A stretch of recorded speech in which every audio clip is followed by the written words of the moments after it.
কোনোভাবেই যেন কমছে না করোনার সংক্রমণ। গত 24 ঘন্টায় বাংলাদেশে আরো নতুন করে 30 জনের প্রাণহানি হয়েছে করোনার সংক্রমণে। একই সঙ্গে নতুন করে আক্রান্ত হয়েছে 2828 জন, 2828। এবং আমরা প্রতিনিয়ত লক্ষ্য করছি আসলে 2500-এর বেশি, গত কয়েকদিন যদি বলি 2500-এর বেশি মানুষ আসলে করোনা ভাইরাসে আক্রান্ত হচ্ছে। এবং এর মধ্যে আসলে চলছে বাংলাদেশ, চলছে অফিস কলকারখানা, একই সঙ্গে গণপরিবহন, বাস, লঞ্চ, ট্রেন। কতটা ঠিক পথে আছে বাংলাদেশ? এর মধ্যে আসলে নানা রকম সংকট তৈরি হচ্ছে। চাকরি যাচ্ছে, ভারতের কথা যদি বলি, গত এপ্রিল মাসে 12 কোটি মানুষের চাকরি চলে গেছে আসলে ভারতে। বাংলাদেশের অবস্থা কি, সেটি কতটা জানা যাচ্ছে, সেই প্রশ্ন আসলে থাকছে। আমরা এই বিষয় নিয়ে আলাপ আলোচনা করতে চাই। একই সঙ্গে কৃষকদের নিয়েও একটু আলাপ আলোচনা করতে চাই। আপনাদের সঙ্গে আছে আমি প্লাবন রহমান। আপনাদের সবাইকে আমন্ত্রণ জানাচ্ছি নিউজ 24-এর নিয়মিত আয়োজন নিউজরুম সংলাপ অনুষ্ঠান। আমাদের সঙ্গে প্রতিদিনের মতো অতিথিরা রয়েছেন। শুরুতে তাদের সঙ্গে আপনাদের পরিচয় করে দিই। আমাদের সঙ্গে আছেন আবুল খায়ের, সভাপতি ক্রাইম রিপোর্টার্স অ্যাসোসিয়েশন ক্র্যাব। আমাদের সঙ্গে ঢাকা থেকে আছেন সিনিয়র সাংবাদিক মাসুদ কামাল। আমাদের সঙ্গে অস্ট্রেলিয়া থেকে আছেন ডাক্তার আবুল হাসনাত মিল্টন, যিনি chairman foundation for doctors safety and rights. আপনাদের তিনজনকে স্বাগত জানাচ্ছি নিউজ 24-এর এই নিয়মিত আয়োজন নিউজরুম সংলাপ অনুষ্ঠানে। দর্শক, যেমনটা আসলে বলছিলাম যে বাংলাদেশের অবস্থা খুব বেশি সুখকর নয় এবং নতুন নতুন চ্যালেঞ্জের মুখে পড়ছে সারা বিশ্বই, বাংলাদেশের তার বাইরে নয়। এবং বাংলাদেশের যে বর্তমান অবস্থা, তাতে করে বলতেই হয় সামনে কি অবস্থায় যাবে সেটি এখনই বলা মুশকিল। তবে যেটি আশঙ্কা করা হচ্ছে যে এখনকার যে অবস্থা চলছে প্রতিদিন করোনার সংক্রমণ এবং মৃত্যুর, সেটি সামনের দিকে আসলে বাড়তেই থাকবে। এবং এর মধ্যেই আমাদের জীবনযাত্রা স্বাভাবিক করার বা হওয়ার একটা চেষ্টা চলছে। সেটি কতদিন চালানো যাবে সে বিষয়ে আসলে প্রশ্ন উঠছে। আবার দাবি প্রশ্ন যেটি বলি না করে, এর মধ্যে বলা হচ্ছে যে খুব কড়া করে আসলে লকডাউন ঘোষণার, কারফিউ জারির দাবিও আসছে। এসব বিষয়গুলো নিয়ে মূলত আমরা আলাপ আলোচনা করতে চাই। কীভাবে আরও সুরক্ষিত অবস্থায় থাকা যায় সেই বিষয়গুলো নিয়ে আমরা আলাপ আলোচনা করতে চাই। আমরা শুরুতে একটু যেতে চাই মাসুদ কামাল আপনার কাছে। মাসুদ কামাল, মানে শুরু থেকে অনেকেই আসলে বলার চেষ্টা করেছেন যে বিভিন্ন সিদ্ধান্ত, সমন্বয়হীনতা, সরকারের একই সঙ্গে মানুষের অসচেতনতা, তিনটার মোটামুটি ফল এখন যেটি আসলে দেখা যাচ্ছে, সংক্রমণের ঊর্ধ্বগতি যেটি আসলে আশঙ্কা করা হয়েছিল সেরকমই হচ্ছে। আমি একটু জানতে চাই যে মানে স্বস্তি পেতে আসলে সামনের পথগুলো কেমন হওয়া উচিত বলে আপনার মনে হয়? মানে আমরা কি করলে আসলে একটু ভালো থাকতে পারবো, জীবনযাত্রা একটু স্বাভাবিক করতে পারবো?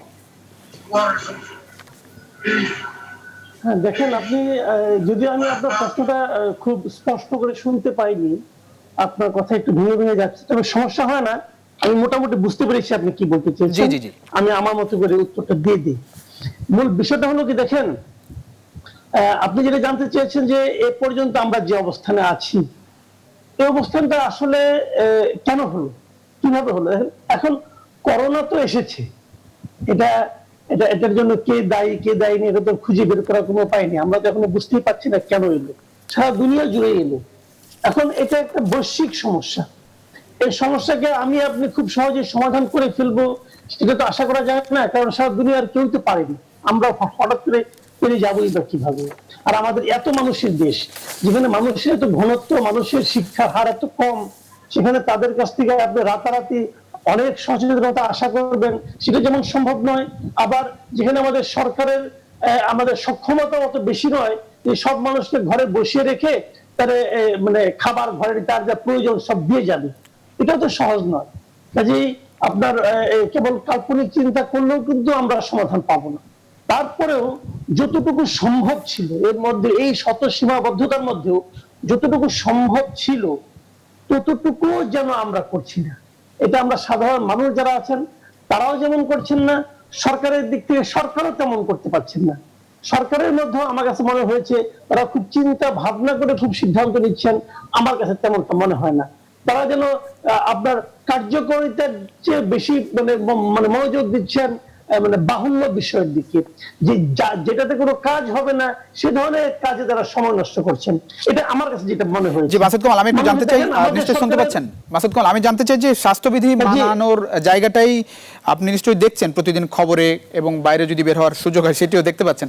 স্বাস্থ্যবিধি মানানো যাচ্ছে না কেন খুব বেশি, আসলে যতটা প্রত্যাশা করা হয়েছিল সেই তুলনায়?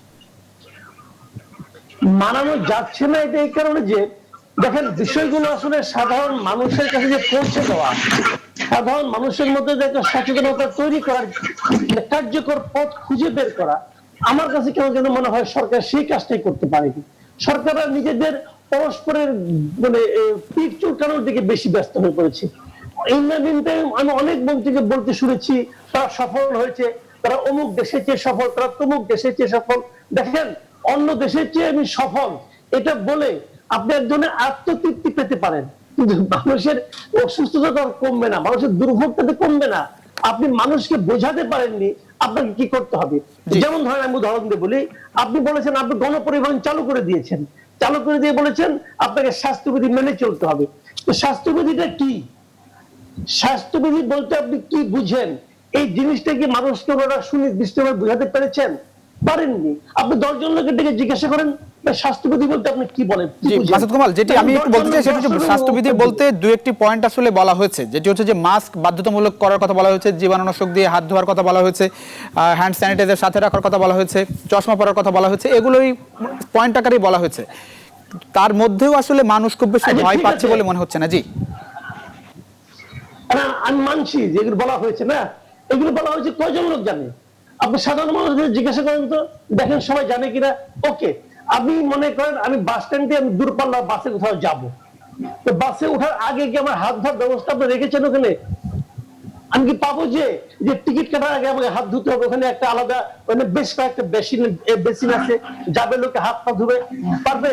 সচিবালয়ে যান আপনি, সচিবালয়ে বাথরুমের মধ্যে সাবান নেই। আমি কয়েকদিন আগে রিপোর্ট দেখলাম একটা পত্রিকা, সচিবালয় থেকে প্রতিবাদে কিন্তু আসি নেই কেন? তো স্বাস্থ্যবিধি বলে আপনি ছেড়ে দিলেন আর ভাবলেন সব লোক সমস্ত আপনার নির্দেশনা মেনে চলবে, আর আপনার নির্দেশনা তো কোনো বাপ মা নাই, এক একবার এক এক কথা বলেন। ওই দিন বলতেছেন কি আপনারা পুরো দেশটাকে 3টা ভাগে ভাগ করবেন, একটা ইয়েলো জোন, একটা রেড জোন, একটা গ্রিন জোন। কিভাবে করবেন আপনি ভাগটা আপনি কিভাবে করবেন? করোনা আক্রান্ত রোগীকে আপনি কি এই পর্যন্ত চিহ্নিত করতে পেরেছেন দেশে কত লোক করোনা আক্রান্ত অবস্থায় আছে? আপনার সক্ষমতা হলো দিনে মাত্র 15,000। আপনি যদি দিনে 15,000 লোকের টেস্ট করেন তাহলে পুরো কেবল ঢাকা শহর টেস্ট করে শেষ করতে আপনার সময় লাগবে 2.5 বছরের উপরে। আপনি কিভাবে করবেন? তো সব মিলিয়ে ব্যবস্থাটা কি দাঁড়াচ্ছে? আসবো সব মিলিয়ে আপনি আসলে আপনার কি করার সক্ষমতা আছে? জি আপনি সেই মতো বলতেছেন। আসবো মাসুদ কামাল, আবার আসবো। আমরা একটু আবুল খায়ের আমাদের সঙ্গে আছেন, নিশ্চয়ই শুনতে পাচ্ছেন, সভাপতি crime reporters association CRAB. Abul Khayer, ঘাটতি আসলে মাসুদ কামাল বিভিন্ন অসমন্বয়হীনতা, সরকারের সিদ্ধান্ত এবং স্বাস্থ্যবিধি যে খুব বেশি মানানো যাচ্ছে না সে বিষয়ে বলছিলেন। আমি একটু জানতে চাই যে মূল ঘাটতি কি আসলেই এগুলো, নাকি অন্য কোনো কারণ দেখেন? আমাদের মানসিকতার জায়গাটা অন্য কোনো কারণ মনে হয়, নাকি শুধুমাত্র সরকারের সিদ্ধান্তই দায়ী? এটা শুধু আপনার কথাটা যদিও ভেঙে আসে, আমি যেটুকু বুঝছি আপনার বক্তব্যে, শুধু যে আপনার সরকারের দায় তা না। এটা যেমন আমেরিকার মতো একটি দেশও পারে নাই কন্ট্রোল করতে, তার দেশও অস্ত্র নিয়ে লকডাউন ভেঙে রাস্তায় মিছিল করছে, পৃথিবীর অনেক দেশেই করছে। লকডাউন করে কাউকে কেউ নিয়ন্ত্রণ করতে পারে নাই। আর পৃথিবীতে করোনার মতন একটি প্রাণঘাতী ভাইরাস আসছে, বিশ্ব কেউ প্রস্তুতি ছিল না, সব দেশেই ছিল অপ্রস্তুত। আজকে যখন একটা যারা আসছে অনেক অনেক দেশেই, আপনার ইতালির মতো দেশ, তারা তো আমাদের থেকে উন্নত মানের। আবুল খায়ের, আমি একটু ইন্টারাপ্ট করি। সেটি হচ্ছে যে এই যে নতুন ভাইরাস বলা হচ্ছে, আমি একটু মানে বিনীত অনুরোধ করে বলি, সেটি হচ্ছে যে এটি তো প্রায় 5 মাস কেটে গেল, 6 মাসে পা দিল বিশ্ব। বাংলাদেশের কথা যদি বলি, প্রথম সংক্রমণ 8ই মার্চ, তারও 3 মাস, হ্যাঁ সেটারও প্রায় 3 মাস হয়ে গেল। কিন্তু এখন বুঝতে পারি, আমি আর প্রশ্ন বুঝতে আমি বলতেছি আপনার সেটা এই জন্য বলছি, যেটা হলো সারা পৃথিবীতেও নিয়ম কানুন না মানার সিস্টেম উদাহরণ আছে, মানার উদাহরণ আছে। যারা মানছে স্বাস্থ্যবিধির কথা, যেমন আপনার থাইল্যান্ড এখনো পর্যন্ত লকডাউন দেয় নাই, এই করোনা বিশ্বের শুরু থেকে তারা লকডাউন দেয় নাই। আমি নিজে সেখান থেকে চিকিৎসা করে আসছি, আমি বাউন্ডারি হাসপাতালের চেক আপ করে নিয়মিত। এই করোনার মাঝখানে যখন বিমান চলাচল আমি সেখানে গেছি, জিজ্ঞাসা করে কারণ আমাদের এখানে কোনো লকডাউন নাই। তার কারণ তারা সকল নাগরিক সেখানে সচেতন। এই যে সকল নাগরিক সচেতন, স্বাস্থ্যবিধি মেনে চলছে। আমাদের দেশে স্বাস্থ্যবিধিটা কি? এটা দিন রাত 24 ঘন্টায় আপনার টিভিতে সব জায়গায় সরকার প্রচার করতেছে। সেইখানে আমাদের দেশে সবসময় দেখছেন আমাদের দেশে আইন মানার প্রবণতা বেশি। আইন কারা প্রবণতা মানে? শিক্ষিত সমাজ আইন মানে। আমরা রাস্তা দিয়ে চলতে গেল বলে যে আপনি সিগন্যাল ব্রেক করে কারা দেখেন, শিক্ষিত লোক যারা আমরা গাড়ি চালাই তারাই সিগন্যাল অপেক্ষা করে একটা গাড়ি টান দিয়ে চলে যায়। আমাদের শিক্ষিত লোক তো আইন মানে, এখন মনে করে সরকার আইন করে দিচ্ছে, আইন যদি আমি নিজে না মানি, প্রত্যেকটা লোক যদি সচেতনতা না হয়, সরকার একার পক্ষে এরকম এত বড় একটি মহামারী সামাল দেওয়া বিশ্বের কোন শক্তি না এটা করতে পারবে। এখন আসেন আমাদের দেশে এখন বর্তমানে যে পরিস্থিতি শুরুতে যদি সরকারকে পলিসি মেকারদেরকে, এখন এইখানে টেকনিক্যাল কমিটি আছে এবং সরকার পলিসি মেকার আছে, এই পলিসির মধ্যে কোনো না কোনো জায়গায় ঘাটতি আসছিল, তাদের মধ্যে সমন্বয়ের অভাব ছিল।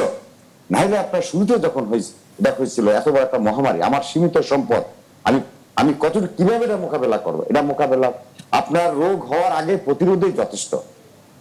যে আমার পক্ষে তো আমি এত বড় যদি সারা মহামারীর মতো শুরু হয় সারা বিশ্বে, ওই সময় শুরু হয়ে গেছে, আমার দেশে মাত্র তখন 18 মাস একটা দেখা দিচ্ছে, সারা পৃথিবীতে মহামারী আকারে দেখা দিছে।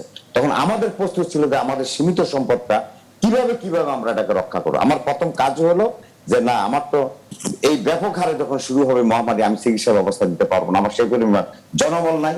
এবং এখন দেখেন বাস্তব এই তার ফলাফল হচ্ছে কোন রুগী হাসপাতালে এখন নিতে চায় না, প্রত্যেকটা হাসপাতাল রুগী সিট খালি নাই, বেড নাই, আইসিইউ বেড নাই, আইসিইউ বেডের অভাবে। আবুল খায়ের, আমি আরেকটু জানতে চাই, সেটা হচ্ছে যে আপনি বলছিলেন মানে যা হবার তো হয়ে গেছে, সিদ্ধান্ত বলেন, মানুষের মধ্যে সচেতনতা বাড়ানোর জায়গাটা, মানে আমরা যে অবস্থার মধ্য দিয়ে যাচ্ছি এই জায়গা থেকে কি করার দেখেন? এখন যেটা হচ্ছে আজকে যেটা আপনার সর্বশেষ, শুধু আমরা না, অর্থনৈতিক বিদ্রোহের একটা বিরাট সংগঠন, সেখানে আমাদের মন্ত্রী সাহেব ছিলেন, আরো বড় বড় চেম্বার অফ কমার্সের লোকেরা ছিলেন, এবং 8-10টা সংগঠন, তাদের মধ্যে একটা আলোচনা ডায়লগ বৈঠক ছিলেন। তারা সেখানে কি বলছে, এখন দেখা যাচ্ছে যে এখন আমাদের সামনে যে কঠোর একটা লকডাউন, এটা কয়েক সপ্তাহের জন্য হোক, সীমিত আকারে হোক, তাতে কি হবে, এখন যেভাবে আপনার পরিস্থিতি, যেভাবে করোনার মহামারী আসতেছে, এটাকে যদি আমরা ঠেক না দিতে পারি, অর্থাৎ এই লকডাউন দিয়ে, কঠোর লকডাউন দিয়ে ঠেক দিতে পারি, তাইলে আমরা সামনের দিকে আপনার ভালো একটা ফলাফল অর্থনীতি আশা করি। ধন্যবাদ আবুল খায়ের। আপনি বলছিলেন যে কঠোর লকডাউন দরকার, একেবারেই কঠোরভাবে, এবং সরকারও সেই সময় আসলে কঠোর থাকবে যাতে করে সবাই স্বাস্থ্যবিধি মানে বের না হয়। আসবো আপনার কাছে আবারও। ডাক্তার আবুল হাসনাত মিল্টন আমাদের সঙ্গে আছেন, chairman foundation for doctor safety and rights. শুনতে পাচ্ছেন? আপনার অডিওতে প্রবলেম হচ্ছে।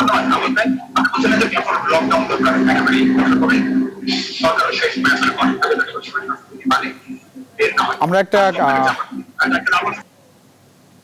একটা ছোট্ট বিরতি নিয়ে ফিরছি।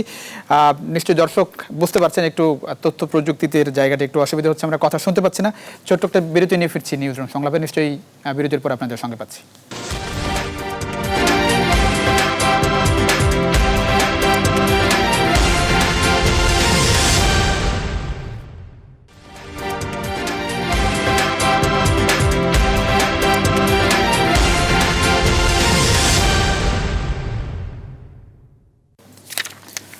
দর্শক আবারও স্বাগত নিউজ 24 নিয়মিত আয়োজন নিউজরুম সংলাপ অনুষ্ঠানে।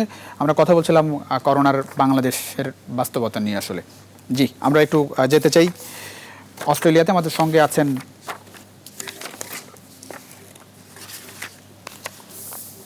জি আবুল হাসনাত মিল্টন, আমাদের সঙ্গে আছেন অস্ট্রেলিয়া থেকে। নিশ্চয়ই শুনতে পাচ্ছেন এখন? আবুল হাসনাত মিল্টন, আমি জানতে চাই আপনি একটু বাংলাদেশের বাস্তবতা তো ওখান থেকে পর্যবেক্ষণ করছেন, আমরা একটু অস্ট্রেলিয়ার অবস্থা একটু জানতে চাই। অস্ট্রেলিয়া কিভাবে আসলে মোটামুটি নিয়ন্ত্রণের মধ্যে রাখতে পারলো করোনা ভাইরাসকে, জীবনযাত্রার অবস্থা একটু জানতে চাই অস্ট্রেলিয়ার। জি, অস্ট্রেলিয়া যখনই এই সমস্যাটা অস্ট্রেলিয়া দেখা দিয়েছে, অস্ট্রেলিয়া তখন থেকেই ব্যাপক প্রস্তুতি নিয়েছিল, এবং প্রস্তুতি নেওয়ার সময় আমাদের ক্ষমতাসীন দল এবং রাজনীতিবিদরা মূলত নির্ভর করেছিলেন জনস্বাস্থ্য বিশেষজ্ঞ এবং অন্যান্য বিশেষজ্ঞদের উপরে, এবং তাদের পরামর্শ মেনে নিয়েই তারা একটি ইমার্জেন্সি রেসপন্সিভ প্ল্যান করেছিলেন, এবং তাদের ব্যাপক প্রস্তুতি ছিল। এবং যখনই করোনার সংক্রমণের হার বাড়া শুরু করলো মধ্য মার্চে এসে, তারা কিন্তু তখনই কঠোর লকডাউনে গেছে, এবং লকডাউন যাতে পালিত হয় সেজন্য জনগণের কাছে মেসেজ পৌঁছে দেওয়ার পাশাপাশি আইন প্রয়োগকারী সংস্থাকেও মাঠে নামিয়েছিল, যে যারাই আইন ভেঙেছে তাদেরই কিন্তু জেল জরিমানা হয়েছে। এবং এই কঠোর লকডাউনটাই মূলত আমাদের নিয়ন্ত্রণে সহায়তা করেছে। আমাদের কিছু ভৌগোলিক সুবিধা ছিল যে আমাদের অনেক বড় একটা দেশ, সেই অনুযায়ী ঘনবসতি খুবই কম, লোকের বসতির ঘনত্ব কম। সুতরাং একদিকে প্রস্তুতি ছিল যথাযথ, আর একদিকে কিছু সুবিধা পেয়েছি, যে কারণে 1 মাসের মধ্যেই আমাদের সংক্রমণের হার কিন্তু কমা শুরু করেছে। তারপরেও আমরা পুরো আলাদা আরো 4 সপ্তাহ সময় নিয়েছি, যাতে এই যে সংক্রমণের হারটা কমেছে সেটা কি আসলেই কমেছে কিনা দেখার পরে আমরা গত 1 জুন থেকে আমরা সীমিত আকারে লকডাউনটা শিথিল করেছি। যেমন স্কুল খুলে দিয়েছি, কোনো একটা জমায়েতে 50 জন যেতে পারে, রেস্টুরেন্টে বা অন্যান্য জায়গায়। এভাবে আমরা এখন আমরা পুরো জুন মাসটাও আমরা দেখব। তারপরে যদি দেখি যে সবকিছু নিয়ন্ত্রণে আছে, তাহলে জুলাই মাস থেকে হয়তো জীবনযাত্রা স্বাভাবিক হবে। কিন্তু করোনার ক্ষেত্রে যেটা হয় যে ফার্স্ট ওয়েভটা আসার পরে দ্বিতীয় বা তৃতীয় একটা অ্যাটাক হতে পারে, তো সেদিকেও আমরা সতর্ক আছি। তো অস্ট্রেলিয়া এখন মোটামুটি বিশ্বের যে কয়টা দেশ খুব ভালোভাবে নিয়ন্ত্রণ করেছে করোনাকে, অস্ট্রেলিয়া তার অন্যতম প্রথম দিকের একটা দেশ। জি, আবুল হাসনাত মিল্টন, বাংলাদেশের অবস্থা তো ওখান থেকে দেখছেন আসলে, মানে আমি একটু জানতে চাই যে লকডাউন যে অবস্থায় আমরা আসলে লকডাউন খুব বেশি পালন করতে পারিনি, সেটি সবাই এক বাক্যে স্বীকার করছেন। আবারও দাবি উঠছে যে কঠোর লকডাউন দেওয়ার, সেই সময় আসলে কিভাবে মানে কি ধরনের পথ অবলম্বন করা উচিত? আমরা খুব বেশি মানাতে পারিনি আসলে লকডাউন, মানুষও মানেনি, সরকারও আসলে বাধ্য করতে পারেনি। বাংলাদেশের যে বিষয়টা হয়েছে যে আমাদের পূর্ববর্তী বক্তারা বলছিলেন যে আমরা বাংলাদেশের মানুষকে খুব দোষারোপ করছি যে তারা লকডাউন মানে না, তারা কথা শোনে না। কিন্তু জনস্বাস্থ্যে দীর্ঘকাল কাজ করে, এবং আমি বাংলাদেশে আর্সেনিক নিয়ে একদম প্রথম থেকে কাজ করেছি। আমি বাংলাদেশে ওয়াটার স্যানিটেশন এবং হাইজিন নিয়ে কাজ করেছি তৃণমূল পর্যায়ে, এবং আমরা দেখেছি মানুষ খোলা জায়গায় মলত্যাগ করতো, মানুষ হাত ধুতো না, মানুষ আর্সেনিক নিয়ে নানা রকমের কুসংস্কারে ছিল, মানুষ টিউবওয়েলের পানি খেত। এই জায়গাগুলোতে কাজ করে যে শিক্ষাটা আমরা অভিজ্ঞতাটা পেয়েছি বাংলাদেশের, সেটা হলো যে মানুষের আচরণ পরিবর্তনের জন্য সুনির্দিষ্ট কর্মসূচি থাকা উচিত, এবং সেটা তৃণমূল পর্যায়ে ওই লোকালয় ওই জনপদের উপযোগী করে তৈরি করতে হবে। যেমন সিলেটের জন্য একরকম, গোপালগঞ্জের জন্য আর এক রকম, ফরিদপুরের জন্য। এই যে কমিউনিটি অ্যাওয়ারনেস, জনসচেতনতা এবং আচরণ বৃদ্ধির জন্য যে কর্মকাণ্ড পরিচালিত হওয়ার কথা, সেটা কিন্তু আমরা বাংলাদেশে দেখিনি। বাংলাদেশে 3 কোটি মানুষের মতো আছে যারা ইন্টারনেট এবং মোবাইল ব্যবহার করে। বাংলাদেশের একটা বড় অংশ কিন্তু এই টেলিভিশন এবং ইন্টারনেটের বাইরে এখনো আছে। অন্তত আচরণ পরিবর্তন করার জন্য যে ভূমিকা রাখতে পারে সেটা কিন্তু এখনো সীমিত। সুতরাং তৃণমূল পর্যায়ে যে কাজটা আমাদের করার কথা, সেই কাজটা আমরা করিনি। আমাদের 8 সপ্তাহ যদি আমরা স্ট্রিক্ট লকডাউন করতে পারতাম, একদিকে জনগণকে বোঝানো যে কেন লকডাউনটা দরকার, পাশাপাশি আইন শৃঙ্খলা পরিস্থিতি এবং জনপ্রতিনিধি এবং অন্যান্য প্রশাসনকে দিয়ে যদি বাধ্য করতে পারতাম, তাহলে কিন্তু আজকে বাংলাদেশ কিন্তু এই করোনা সমস্যার থেকে বেরিয়ে আসার কথা ছিল। কিন্তু সেটা আমরা করিনি, বরং সংক্রমণ যখন ঊর্ধ্বগতিতে বাড়ছে তখন বিজ্ঞানের ধারার বাইরে গিয়ে আমরা লকডাউনটা শিথিল করলাম, এবং আমরা তখন বললাম যে আমাদের অর্থনীতি বাঁচাতে হবে। এটা সত্যি কথা, আমাদের অর্থনীতি বাঁচাতে হবে, কিন্তু 2 মাস আমরা অর্থনীতি বাঁচানোর জন্য পর্যাপ্ত চেষ্টা করিনি। এবং আপনাদের মাধ্যমে আমি একটা ব্যাপারে খুব কনফিউজ, যে আমাদের বিজিএমইর নেতৃবৃন্দের প্রতি শ্রদ্ধা জানিয়ে বলছি, তারা একবার বলছেন তাদের সব অর্ডার ক্যান্সেল হয়ে গেছে, তারা প্রণোদনা চান, আবার তারা এপ্রিলের প্রথম সপ্তাহে দেখলাম সারা বাংলাদেশ থেকে শ্রমিকদের নিয়ে আসলেন, এবং সেটাই কিন্তু আমাদের বড় রকমের ঝুঁকির মধ্যে ফেললো। এখন আবার বলছেন জুন মাসে তারা ক্যান্সেল করে দিবে, অনেককে টার্মিনেট করবেন, চাকরিচ্যুত করবেন, কারণ তাদের ব্যবসা নেই।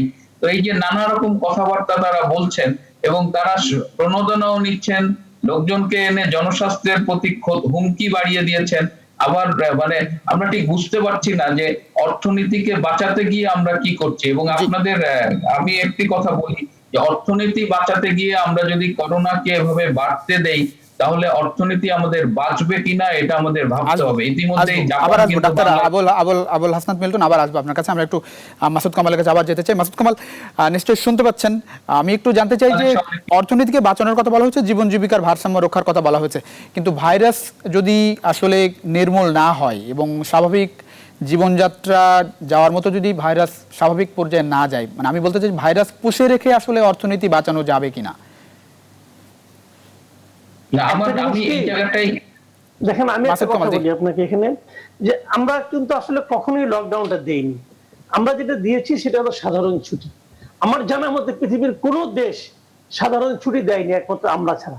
পৃথিবীর কোনো দেশ দেয়নি, আমি এখনো পাইনি কোথাও। আচ্ছা, আমরা সাধারণ ছুটি দিলাম, তারপর কিছু নিয়ম কানুন বেঁধে দিলাম যে এটা করা যাবে, এটা করা যাবে না, এটা করা যাবে, এটা করা যাবে না। যে নিয়ম কানুন গুলো আমরা বেঁধে দিলাম সেটা ভার্চুয়ালি লকডাউনের মতোই, কিন্তু লকডাউন কিন্তু নয়। এতে ফলটা কি হলো? ফলটা হলো লকডাউনটা দেওয়া হয় কেন? যেন একজন ভাইরাস আক্রান্ত লোক আরেকজনের মধ্যে রোগটা ছড়াতে না পারে, অথবা ভাইরাস দিয়ে সে ঘরে না আসতে পারে। এই তো কারণটা। তাহলে লকডাউনে কিন্তু একটা সুফল এবং কুফল আছে। জি, জি। কুফলটা হলো অর্থনীতি স্থবির হয়ে যায়, সুফল হলো ভাইরাসটা ছড়ায় না। কিন্তু আমরা যেটা করলাম, আমাদের যেটা ছুটির নামে যা করলাম, সেটাতে কি হলো? আমরা লকডাউনে কুফলটা পেলাম কিন্তু সুফলটা পেলাম না। মাসুদ কুফলটা কামাল, হলো এখন আমাদের এখন তো অর্থনীতি আবারও কিন্তু দাবি স্থবির উঠছে আসলে হওয়ার- লকডাউনে মানে প্রকৃতপক্ষে লকডাউন বলতে যেটি বোঝায় সেটি আবার দাবি উঠছে। যদি সেরকম লকডাউনে আবার সরকার যায়, সিদ্ধান্ত নেয়, সেক্ষেত্রে কি ধরনের কর্ম পরিকল্পনা এখন থেকেই দরকার, যে ভুলগুলো বলা হচ্ছে যে আগের বার না, হয়েছে? সরকার এ পর্যন্ত যা কিছু করেছে, সরকারের পক্ষে লকডাউন বলতে যা বোঝা যায়, সে কঠোর লকডাউনে যাওয়া আর সম্ভব নয়। সে কিন্তু 2 মাস অর্থনৈতিক ক্ষতিকে বরণ করে নিয়েছে, নিয়ে এখন সে যদি আবার প্রকৃত ক্ষতির মুখে যেতে চায়, আপনি 2 মাসে বন্ধ করে রাখবেন। মানুষের কিন্তু সঞ্চয় কিন্তু ছিল, সেই সঞ্চয়টা সে 2 মাস বসে বসে খেয়েছে। এখন আপনি সেটা পারবেন না, বলে দেখেন পারবেন না, মানুষ মানবে না আপনার কথা, কারণ পেটের ক্ষুধা তখন দেখেন রাস্তায় নামাবে। সমস্যাটা কি হলো? আমি আগে বলেছি, সরকারের দোদুল্যমানতা। সরকারের দোদুল্যমানতার কি দাম? দু একটা উদাহরণ দিয়ে বলি আপনাকে। ঈদের আগে আপনি দোকান খুলে দিলেন, মার্কেট খুলে দিলেন। কেন খুললেন? সরকার কি যুক্তি দিল? দোকান মালিকদের অনুরোধে। দোকান মালিকের অনুরোধে আপনার দোকান খুলতে হবে কেন? Very good. ঈদের আগে গাড়ি চলবে না বললেন, পরে আবার প্রাইভেট গাড়ি চললো। কেন চললো? বড় লোকদের অনুরোধে, যাদের বড় লোক যাদের প্রাইভেট গাড়ি আছে তাদের অনুরোধে এইটা করলেন আপনি। শ্রমিকদের আপনি গার্মেন্টস শ্রমিকদের আসতে দিলেন, কেন দিলেন? গার্মেন্টস মালিকদের অনুরোধে, তাই তো করলেন। তো আপনি তো জনগণের কথা ভাবেন না রে ভাই। আপনি ভাবেন যারা আপনাদেরকে অনুরোধ করতে পারে তাদের কথা। তো তাদের কথা ভাবলে কি লাভ হবে? আপনি লকডাউন দিতে পারবেন না, দিয়ে দেখেন আর হবে না। এখন আপনাকে এভাবেই চলতে হবে, কারণ এটা আপনার নিয়তি। এখন আমাদের জন্য নিয়তি, আমাদের জন্য অনেক কিছু নিয়তি। আমাদের জন্য এই ধরনের মানবিকতা শূন্য ব্যক্তিরা গার্মেন্টস এর মালিক হবে, এটা আমাদের নিয়তি। আমাদের দেশের দোকান মালিকরা সরকারকে বাধ্য করতে হবে দোকান খুলতে, এটা আমাদের নিয়তি। এবং এই সরকার আমাদের উপর চেপে বসে, এটাও আমাদের নিয়তি। জি, আপনি নিয়তি মাসুদ কামাল, মানতে হবে এখন। যদি এভাবেই চলতে হয়, আপনি বলছেন যে এভাবেই চলবে, সেই জায়গায় বা প্রস্তুতি কতটা দেখছেন? আমাদের স্বাস্থ্য ব্যবস্থার যে অবস্থা দেখছেন, যদি এভাবেই চলতে হয় বা সরকার যদি না পারে, মানুষ যদি না মানে, সেই জায়গায়ও বিকল্প কোনো পথ দেখেন কিনা এই অবস্থা কিছুটা হলেও সামাল দেওয়ার? কারণ রোগীর চাপ দিন দিন বাড়বে আসলে হাসপাতালের উপর, সেই জায়গায় কিছু করার দেখেন? আমি আসলে বুঝতে পারিনি আপনি কি বলেছেন। এখন শুনতে পাচ্ছেন? আপনি বলেন। আমি জানতে চাচ্ছিলাম যে যদি ধরেন বাংলাদেশকে এখন যেভাবে চলছে এভাবেই চলতে হবে, বা মানুষ আসলে লকডাউন দিলে হয়তো মানলো না, সেক্ষেত্রে আমরা এখনকার যে পরিসংখ্যান দেখছি, করোনা বাস্তবতা যেটি দেখছেন ঊর্ধ্বগতি, এবং সেক্ষেত্রে হাসপাতালের উপরে সামনে চাপ বাড়বে, সেই খাতে মানে একটু সুব্যবস্থা করে একটু ভালো থাকার সুযোগ আছে কিনা, মানে স্বাস্থ্য খাতের কথা না, বলছি। ভালো থাকার সুযোগ আছে। আমি বলি আপনাকে একটা, দেখেন আমাদের কিন্তু অত বেশি, আমি নিজেও পার্সোনালি খুব আশাবাদী লোক, কারণ আমরা তো যত কিছু হাহুতাশ করি না কেন, হাহুতাশ করলে তো করোনা আমাদেরকে ছেড়ে দিবে না, তাই না? আমি আশাবাদী ওই জায়গাটাতে। দেখেন, এত অনিয়ম সত্ত্বেও, এত অব্যবস্থাপনা সত্ত্বেও আমার দেশে কিন্তু করোনায় লোক মরছে কম, মরছে যে কম, এটা কিন্তু সত্য। এবং এই না মরার পেছনে সরকারের কোনো কৃতিত্ব নাই। না মরার পেছনে পুরোটাই কৃতিত্ব হলো, যে কোনো কারণে হোক আমাদের মানুষের রোগ প্রতিরোধ ক্ষমতাটা মনে হয় বেশি। আমি শিওর না, মনে হয় বেশি। তাহলে এত লোক কম মরবে কেন? আক্রান্ত কিন্তু অনেক বেশি। আপনি ঠিক মতো টেস্ট করতে পারছেন না, আপনি নিশ্চিত ভাবে জানেন না কার কার আক্রান্ত হয়েছে। তারপরও আমি বলবো, আক্রান্ত বেশি হলেও আমি বলবো লোক মরছে কম। এটা হলো আমাদের জন্য একটা সুখবর। এখন যেটা সরকারকে আমি মনে করি যেটা করতে হবে, সেটা হলো করোনার যে প্রকৃত তথ্যটা, সেই তথ্যটা আপনারা সাধারণ মানুষের কাছে আরো সায়েন্টিফিক ওয়েতে পৌঁছে দেন।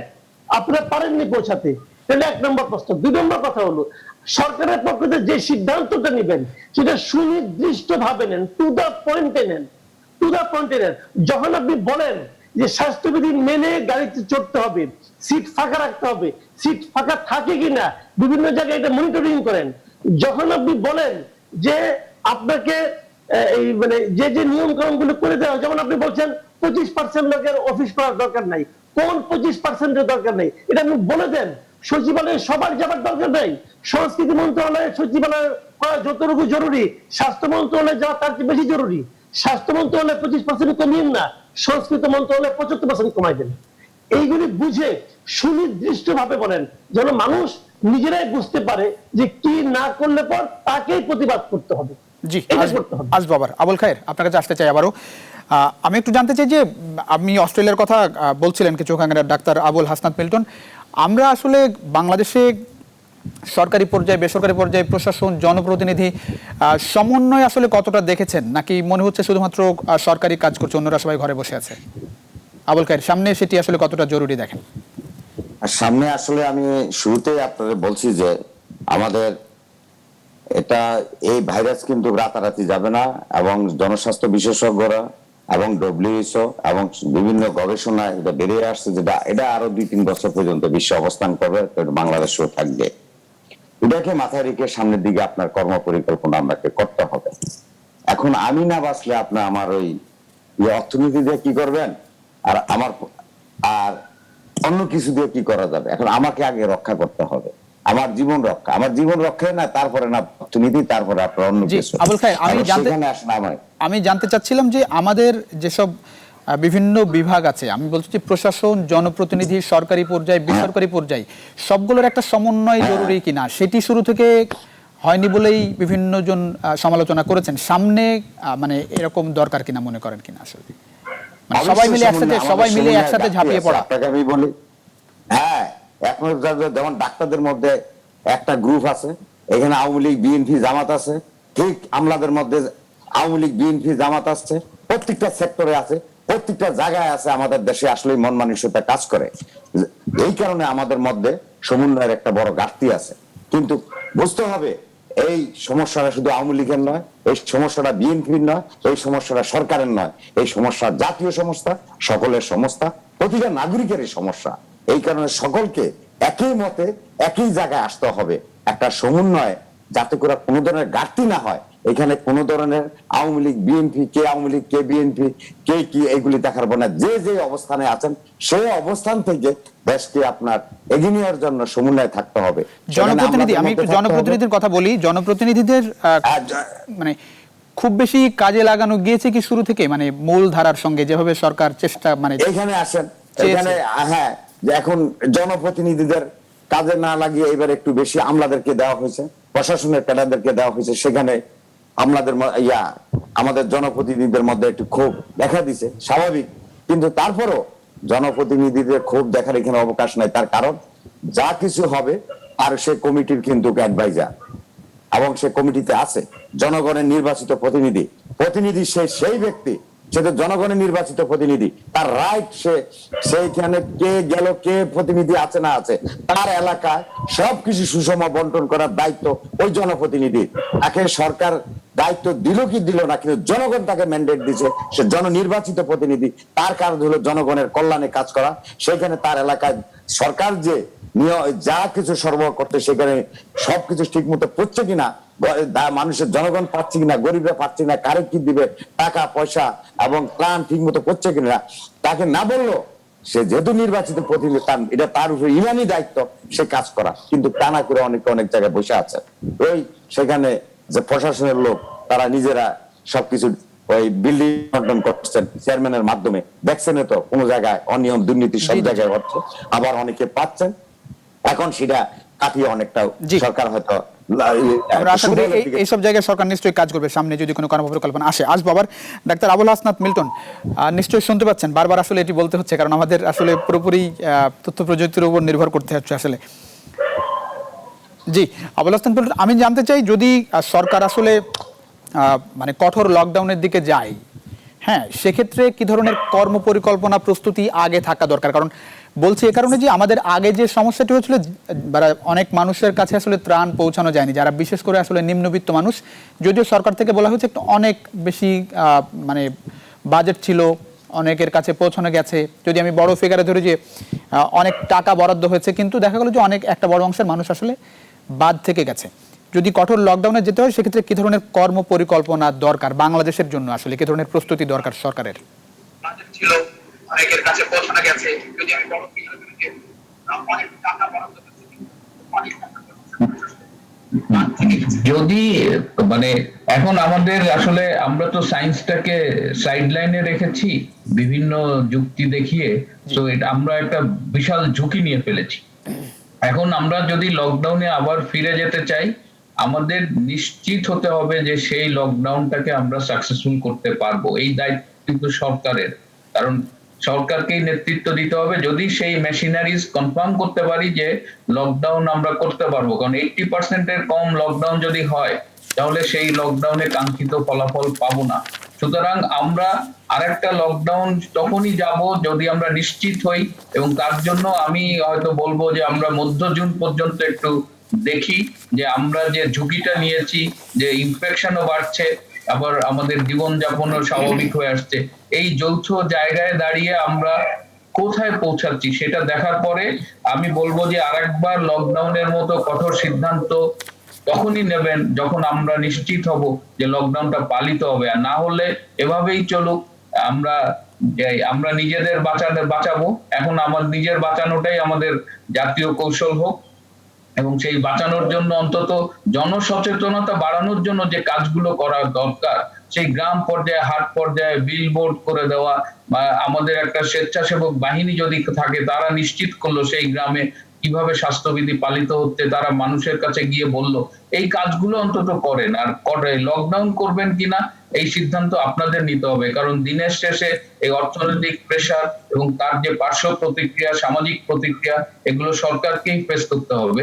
সুতরাং জনস্বাস্থ্য বিশেষজ্ঞদের কথা শোনা হয়নি, ফেব্রুয়ারিতে শোনা হয়নি, মার্চে শোনা হয়নি, এপ্রিলে শোনা হয়নি। আজকে যদি আমাদের কাছে সমাধান চান, আমাদের কাছে কোনো ম্যাজিক নাই যে আমরা সেই ম্যাজিক সমাধান আপনাদের কাছে দেব। শুধু একটা কথা বলবো যে আমি ডাক্তার কমিউনিটির একজন সংগঠনের চেয়ারম্যান হিসেবে আপনাদের একটু বলবো যে আমাদের ইতিমধ্যে 18 জন ডাক্তার মৃত্যুবরণ করেছে, 1037 জন ডাক্তার করোনা পজিটিভ, 5 জন সন্দেহজনক উপসর্গ নিয়ে মারা গেছে। কিন্তু পাশাপাশি আজকের সকল পত্রিকায় আমরা দেখলাম যে এই বিভিন্ন কেনাকাটায় স্বাস্থ্য মন্ত্রণালয়ে ব্যাপক সাগর চুরি হচ্ছে, পুকুর চুরিও না।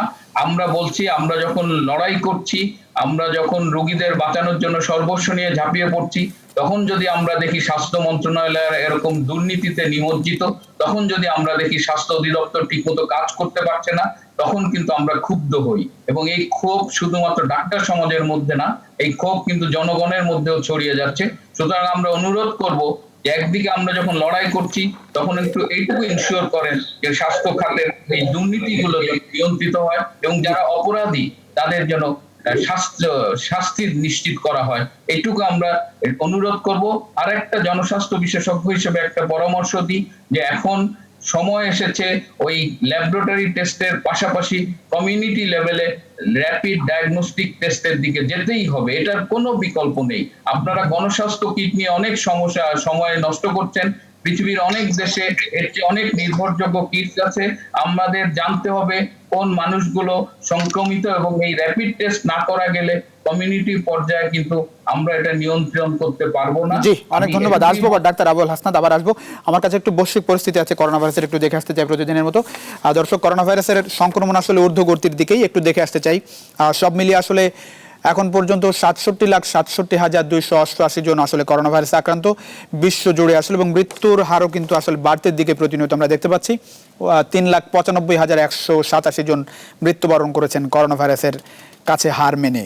প্রায় 4 লাখ মানুষ মৃত্যুবরণ যে তালিকা সেটি আসলে দীর্ঘ হচ্ছে প্রতিনিয়ত। এবং সুখবর বলতে যেটি বলতে পারি, 67 লাখ আক্রান্ত, তার মধ্যে এরই মধ্যে সুস্থ হয়েছেন 32,97,000, প্রায় 50% মানুষ সুস্থ হয়ে ঘরে ফিরেছে। আমরা একটু বাংলাদেশের তথ্যপত্র দেখব সব মিলিয়ে, যেটি আসলে ওয়ার্ল্ডোমিটারে এসেছে, আপনারা দেখতে পাচ্ছেন। আমরা সব মিলিয়ে যুক্তরাষ্ট্রে আসলে বরাবরের মতো 1 নম্বরে আক্রান্তর যে অবস্থা, 19 লাখ মানুষ আসলে করোনা ভাইরাসে আক্রান্ত যুক্তরাষ্ট্রে, সব মিলিয়ে মারা গেছে 1,10,520 জন। ব্রাজিল 2 নম্বরে 6,21,000 মানুষ আক্রান্ত, মারা গেছে 34,000।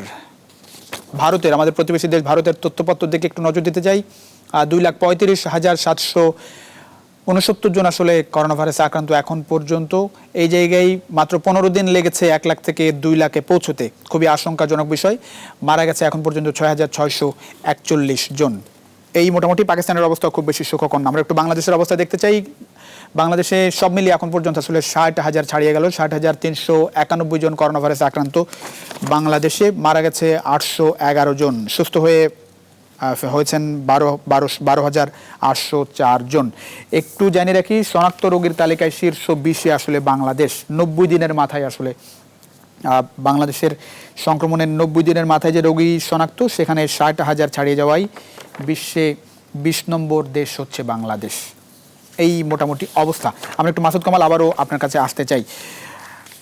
মাসুদ কামাল, আমি একটু জানতে চাই যে আসলে অবস্থা খারাপের দিকেই যাচ্ছে, যেমনটা আসলে আশঙ্কা করা হচ্ছিল। আপনি যেটা আসলে বলছিলেন যে মৃত্যুর হার একটা আশার জায়গা, বাংলাদেশে হয়তো মানুষ মারা যাচ্ছে কম, কিন্তু আমি একটু জানতে চাই যে প্রতিনিয়ত আমরা দেখতে পাচ্ছি যে সরকারের পক্ষ থেকে যেসব নির্দেশনা দেওয়া হচ্ছে শুরু থেকেই খুব বেশি মানা হচ্ছে না। বিশেষ করে আমি স্বাস্থ্য খাতের কথা বলতে চাই, এবং র্যাপিড কিটের কথা যেটি বলেছে সে বিষয়ে একটু জানতে চাই। এখন পর্যন্ত কেন আসলে মানে এই জায়গাটা কেন এত ধীর গতি? গণস্বাস্থ্যের কিটের কথা একটু আপনার কাছে, আপনার একটু পর্যবেক্ষণ জানতে চাই, আসলে মতামত জানতে চাই।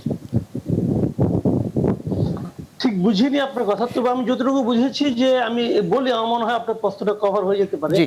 আপনি হয়তো জানতে চেয়েছেন যে আমাদের স্বাস্থ্য বিভাগের যে ভূমিকাগুলো, অথবা ধরেন আমাদের মৃত্যুর হারটা যে কম। দেখেন, আপনি যখন আমাকে বললেন আমাদের 60,391 জন আক্রান্ত হয়েছে, মারা গেছে 811 জন, আমি সঙ্গে সঙ্গে বসে এটা হিসাবটা করলাম। এখানে মৃত্যুর হার হলো 1.3%। জি জি জি। আমি কিন্তু এটা বিশ্বাস করি, আমি মনে করি বাংলাদেশের মৃত্যুর হার আসলে আরো কম।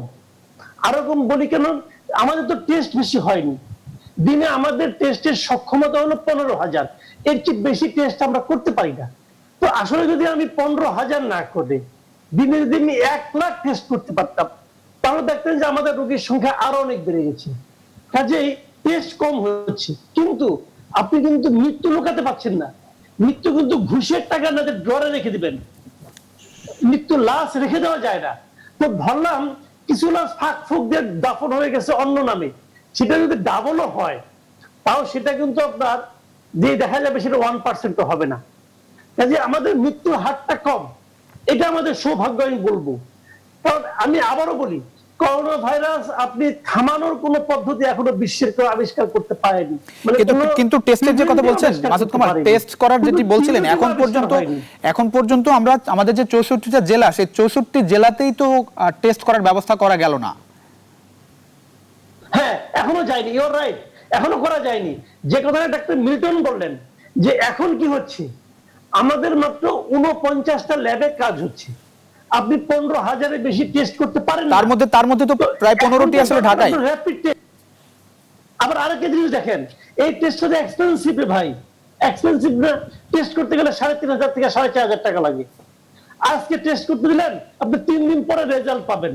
তাহলে কি দাঁড়াচ্ছে? আমি তো আজকে দিলাম টেস্ট করতে, এই 3 দিন তো আমি ঘুরে বেড়াচ্ছি, আমি তো রোগ বিতরণ করে বেড়াচ্ছি। হিসাবটা কিন্তু খুব সিম্পল। দেখেন, আমাদের এখানে আপনি যে বলেন স্বাস্থ্য বিভাগ, আমাদের স্বাস্থ্য বিভাগ এরা বুঝতেই পারছে না যে রোগটার ভয়াবহতা কতটুকু। যদি না হতো তাহলে তারা এই র্যাপিড টেস্টের কিট নিয়ে এই তাল বাহানা করতো না। আচ্ছা, র্যাপিড টেস্টের কিট থেকে কোনো ওষুধ এটা খাইলে কেউ মারা যাবে? মারা যাবে কেউ? আমাদের বাংলাদেশে হাজার হাজার লোক এখনো এই করোনার জন্য হোমিও ট্রিটমেন্ট করে। তো হোমিও ট্রিটমেন্টটাকে আপনি ওইভাবে স্বীকৃতি দেন? করতেছে তো। আর এটা তো কোনো ট্রিটমেন্ট না, টেস্টিং, এবং সেই টেস্ট যে ভুল নয় এটা ডাক্তার জাফরুল্লাহ নিজের জীবন দিয়ে দেখাচ্ছেন। তো আপনি টেস্টটা করতে দিবেন না, এটা নিয়ে আপনি এত নাটক করতেছেন কেন করতেছেন? টোটালি সবাই বুঝতে পারছে যে প্রত্যেকটা রোগীর কাছ থেকে 3,500 টাকা করে আদায় করার জন্য ওই যারা নাকি এই টেস্টগুলো করে সে ল্যাব কর্তৃপক্ষের সুবিধার জন্য এই কাজটা করতেছে আমাদের হেলথ ডিপার্টমেন্ট। আমি সরাসরি অভিযোগ করছে তারা মানুষের জীবন নিয়ে ভাবে না, তারা নিজেদের পকেটের পয়সা নিয়ে ভাবে। আমি আরেকটা উদাহরণ দিয়ে বলি আপনাকে, দেখেন আমরা একেবারে শেষ পর্যায়ে জি চেয়ার 95 মার্কস নিয়ে এত হইচই হলো। প্রথমে তারা বললো যে প্রেসের বিরুদ্ধে অথবা সামাজিক মাধ্যমের বিরুদ্ধে মামলা করবে, হ্যান করবে, ত্যান করবে। যখন খোদ প্রধানমন্ত্রী বললেন তখন ইনকোয়ারি কমিটি হলো। ইনকোয়ারি কমিটি রিপোর্ট দিয়েছে এপ্রিলের 28 তারিখে। আজকে পর্যন্ত সেই রিপোর্ট ধামাচাপা রাখা হয়েছে, প্রকাশ করা হয়নি। এই ফাঁকে কি করেছে, সিএমএসডি ডিরেক্টরকে বদলি করেছে, আপনার সচিবকে বদলি কোনো শাস্তি, তাদের কেন বদলি করা হলো? জি মাসুদ কামাল, আমাদের হাতে একেবারেই সময় নেই। অনেক ধন্যবাদ। আসলে আমরা আশা করি যে যেসব বিষয় আসলে আলোচনায় উঠেছে, সরকার আশা করি এইসব জায়গায় আসলে নজর দেবে, কারণ সামনের সময়টা বেশ খারাপ। আশা করি সরকারের শুভবুদ্ধির উদয় হবে এবং যথোপযুক্ত পদক্ষেপ নেবে, যাতে করে আমরা একটু স্বস্তিতে আসলে থাকতে পারি। অনেক ধন্যবাদ আবুল খায়ের, মাসুদ কামাল এবং ডাক্তার আবুল হাসনাত মিল্টন। খুব বেশি সময় আসলে আজকে আসলে পাওয়া গেল না। অনেক ধন্যবাদ আপনাদেরকে এই রাতে আমাদের নিউজরুম সংলাপে আসলে যোগ দিয়ে গুরুত্বপূর্ণ মতামত দেওয়ার জন্য। দর্শক, এই ছিল মোটামুটি নিউজরুম সংলাপ। দেখাবেন নিশ্চয়ই অন্য কোনো সময়। সে পর্যন্ত সবাই ভালো থাকবেন, সুস্থ থাকবেন, আশা করি সতর্ক থাকবেন।